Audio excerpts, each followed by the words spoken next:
What's up, everybody? We are back with another epic collection review. This time we got Generation X. In the 90s, they wanted to launch the next generation of mutants, and so they did that through a series called the Phalanx Covenant, where the next generation was being hunted down by these technovirus folk. I guess I can get into that in a second, though. This is Volume 1. It's 1994 to 1995. This series, Generation X, went 75 issues overall, but it starts out with this Phalanx Covenant bit, which is not the entire Phalanx Covenant, because it does conclude in X-Force and X-Factor and all that stuff. And it has Generation X 1 through 9 and Wolverine 94.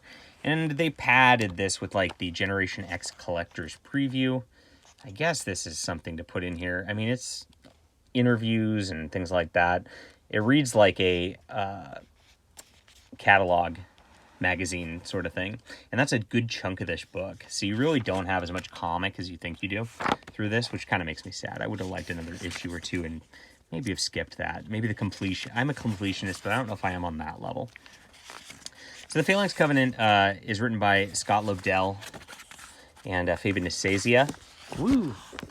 And it depending on whether you're reading Uncanny or the regular X-Men title.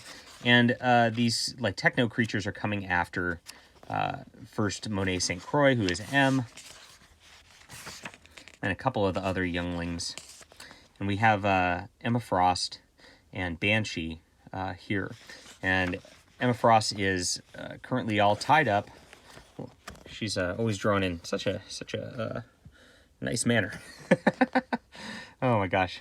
Joe Madura is the artist through this. And they notice there's a problem. Banshee is noticing that like most of the actual X-Men are not actually real. There's something wrong with them. And the computer notes they're all out of town after they all kind of brush him off. And he finds out through a sonic scream that Rogue is not actually Rogue. She's a techno monster. And these techno monsters are trying to get all the information of Xavier's. So what do? He teams up with Sabretooth, who is at this point in X-Men, is their prisoner, who they're trying to rehab, and Emma Frost, who is also their kind of prisoner who's being tried to rehab. So it's a precarious team through this. You get into X-Men here, which is the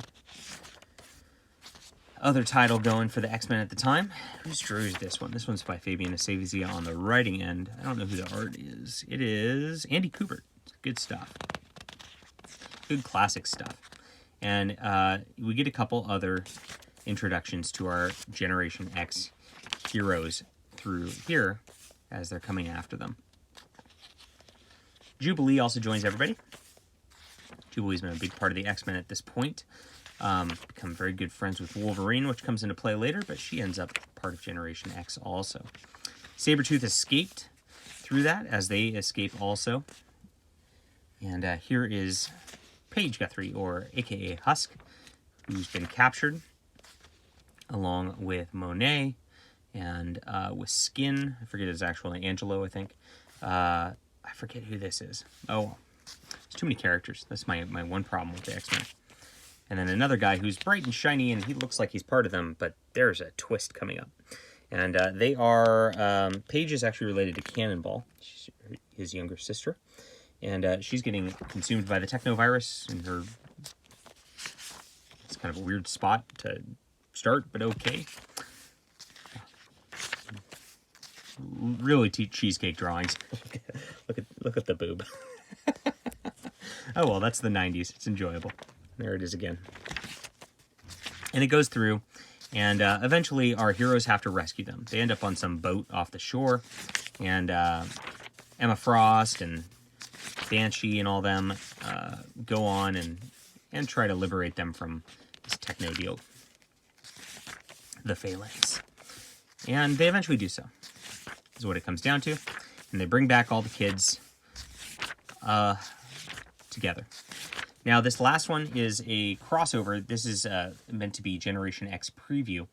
Uncanny X-Men number 318. And you can see Jubilee's leaving the X-Men, and that's why everybody's sad.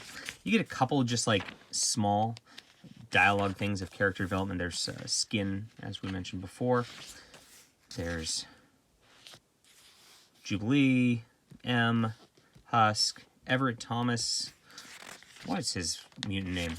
I'll remember it later. But you just kind of get a lot of epilogue here because the Phalanx Covenant just ended, and so they like to do these slow down issues where they like deal with the repercussions of the last issues during those, and that's what you get. And so now you get into the actual Generation X title, and this is a lot of fun. I really enjoyed this. This is by Scott Lobdell and Chris Bacallo, I believe is how he pronounces his name. I messed it up last time, but I think that's it. And inked by Mark Buckingham. And gosh, the art's beautiful. We start with Paige Guthrie running through the forest. She's studying and getting herself fit because she really wants to prove herself. And Jubilee's just like, you're a square. There's lots of like 90s dialogue to this. Wrong-o. With Jubilee tries to talk like you know, what was that movie? Clueless, you know, where they, whatever, you know, that sort of thing. So they do that to try to, I guess, appeal to the kids these days, who are now like 50 in real life. Very funny how these things age, but it's cute. It's cute teenage dialogue all the way through, and we meet all of our characters, and we see that Emma Frost and Banshee are going to be their professors, which is a precarious situation because are they really ready? And is Emma Frost really a good guy now? We don't know. M shows up, and this character called Gateway shows up, and he's apparently attached to M, and there's something brewing. And there's this really weird bad dude showing up, kind of stalking them. He likes to eat humans, or not eat mutants rather. And he's got a gal who's a mutant who he's eating, and he deals with them, and they kind of fight him off at the airport. Now, when he shows up, apparently he was holding this gal hostage who's called Penance. She doesn't talk. Her skin is like razor blades. Pretty awesome. I love all the characters in this. Like, there's a really cool dynamic team where they have neat powers. You know, some of them are kind of the same thing as other things, but they also just like feel like they are the kids' B team who's like attempting to find their own way through things here. And the art's so good. I love Chris Bacallo's art so much. It's just like looks good. I've seen this one, they're dealing with Penance throughout the whole thing. Who doesn't trust them at all? It's really refreshing. Here's another thing that I find refreshing about this whole storyline is it's not like world-ending, universe-ending, multiverse-ending, save the world like a lot of the X-Men titles end up being, or the Avengers titles end up being. It's a lot of like, we're on campus, this girl just showed up, she's kind of weird, and she's running off into the forest. We're going to chase her down, and we're going to get in a fight with her. It's a lot like much more street-level-ish that they're dealing with. There's smaller problems that they deal with at their school.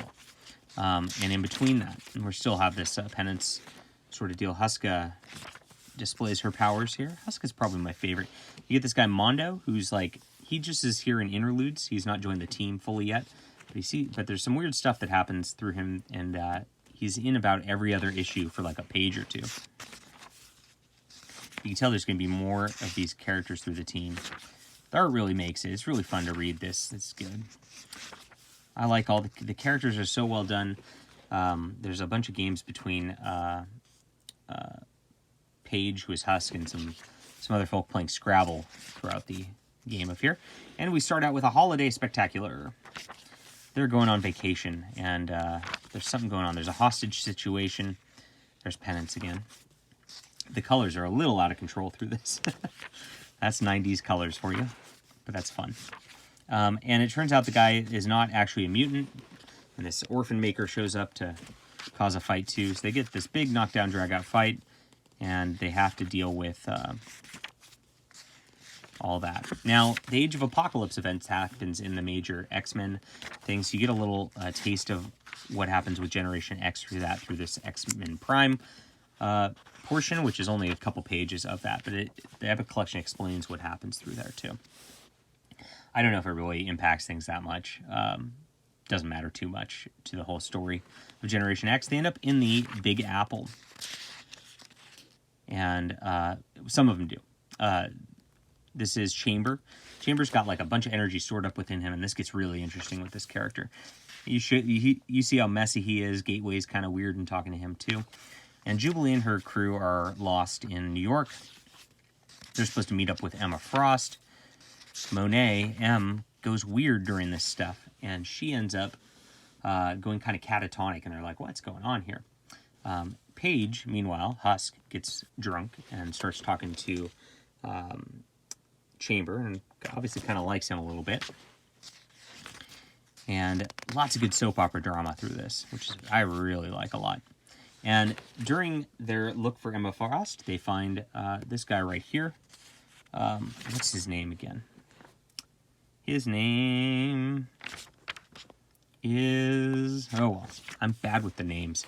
He's got a power that basically sucks away other mutants' powers. He's a Morlock, and he's a little kid, and it causes them problems because Emma Frost is stuck, and they're stuck now.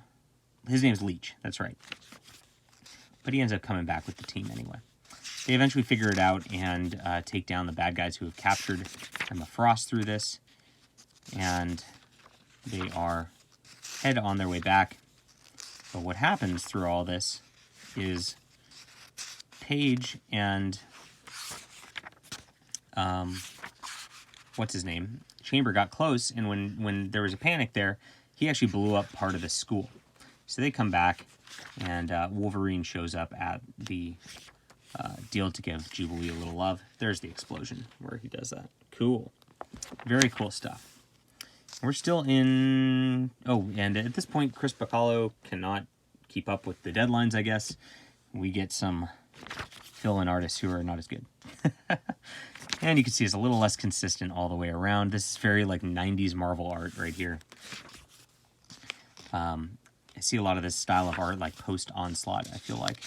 And it's okay. It's just not as good as the first few issues. And we're dealing with mostly the aftermaths of the issue before as they kind of settle back into things at home. And we get a little bit more of the gateway mystery going on. Oh, man. See the inconsistent art? This is where it gets not the best.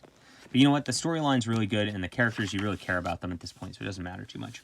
Now we get a random Wolverine issue, and that's because what's happening is they're about to go to Ireland because the Cassidy clan castle or whatever disappears. And so he's going to go deal with that, and he brings the students along with them, because I don't know why. There's a couple references to that in dialogue. You get some. This is by Larry Hama and Chris Alexander and Wolverine at the time. And Wolverine's kind of in a weird spot where he's had his adamantium ripped out, and he's a little more feral at this point. And we get this like background that's going on within Wolverine, but that really doesn't actually happen with Generation X until here, and that doesn't really impact that too much. Wolverine shows up, and he kind of just like talks to Generation X and trains them a little bit,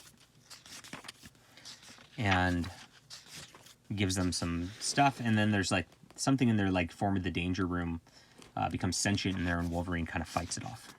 And then he leaves. And that's it.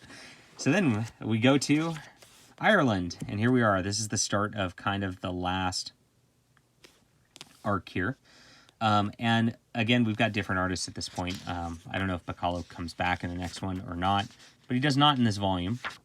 And they end up in this like magical fairyland where like the glamour is gone because there's this glamour machine. You see the fairy. It's all right. I mean, the art's here, it's inconsistent, but it's okay. Very bizarre storyline. It doesn't really fit in with the earlier Generation X, which is very down to earth. And a dragon shows up at the end, and they have to fight off the dragon. They have to. I don't love the art on this one. Tom Grummett is my least favorite art. It gets into just this like 90s art, 90s coloring, and it just seems like a mess because it is. So they have to fight off the dragon. They have to fix the machine, get all the glamour going on. There's Husk. And they eventually solve the day and return back to their universe. And that's the end of that. We already talked about the collector's preview a little bit, where we get into just like different interviews and things like that. Who was the character that I forgot his name? Who was it? It wasn't Mondo. Sync. That's right. Sync.